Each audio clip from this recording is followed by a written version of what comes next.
Hey, what's going on, everyone? Mike here in the BFH Garage. It's been a month since my last update, and I apologize for that. Been really busy in life. Haven't had a whole lot of time to put towards a project.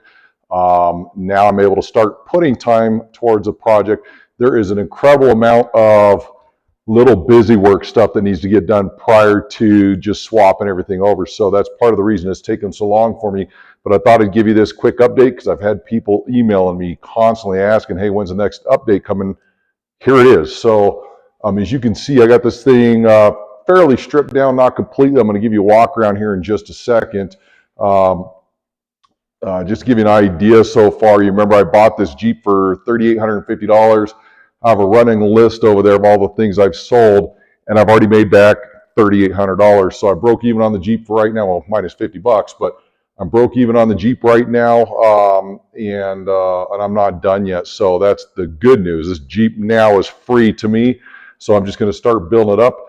I've already got both axles pulled. I got the steering box pulled. I got the fuel tank pulled. I got the transfer case pulled. Seats are removed. The interior is gone. The hood is removed.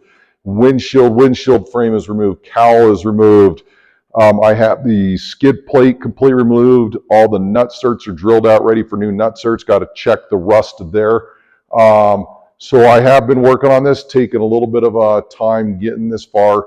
Hopefully it'll start picking up here, and I'll keep giving those updates. If there's something that is worthy of a how-to video, then I will do that separately and include it in the Jeep. But for right now, I'm just going to give you updates like this instead of tracking along, because a lot of this work is just tedious. Grinder this and things like that. For example, the side steps on here that were all bent up, I had to grind. Somebody tried to redneck weld those on. It was horrible, so I had to grind all those off, get that all smoothed out. So just a lot of work like that, but it is moving slowly.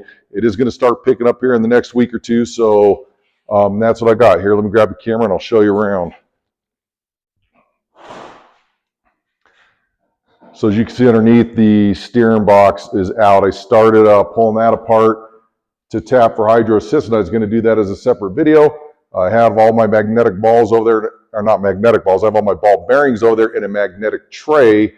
The problem is there's one ball bearing that has gone missing, and I don't know how that happened because it was in a magnetic tray. So I still got to figure that kind of stuff out.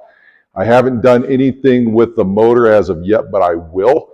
I removed the cowl, taking a look at everything under there. The hood, if you remember, was offset.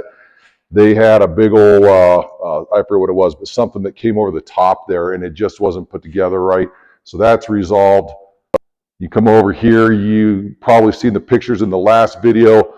All of the interior is just about out. I'm going to swap over my old steering column. I don't like this one at all. That steering wheel's all chewed up. I still got to get all the transfer case lever and all that stuff worked for that cable shifter. The fuel tank is pulled. The skid is out. Transfer case is out and sold. Everything out of the back there. And that's pretty much it as far as all the tedious work. So time to move forward from here. So some of the things I want to do before I just start putting everything back together or swapping it over from the other rig, I want to do the coil perch relocation. So I need to cut those off and move those up a little bit further. I'm going to remove the front fenders. I haven't decided what I'm going to do for replacement on that yet. I'm leaning towards high lines, but I got to figure out who, what, or if I'm going to DIY them. I'm not sure yet.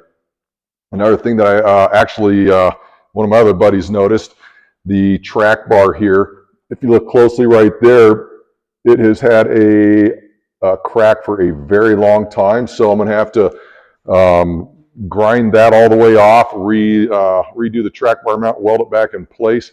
So this thing isn't entirely without problems, and I knew that going into it. Remember, it came with a salvage title, so I knew that there was going to be issues with it, and I'm fine with that still because I'm saving a ton of money, plus I get to do the work myself. So that's it. That's kind of where it's at. If you guys have any questions, feel free to email me. The email is in the description on my page, or you guys can just drop notes here. That's fine too. So stay tuned. We'll keep her going.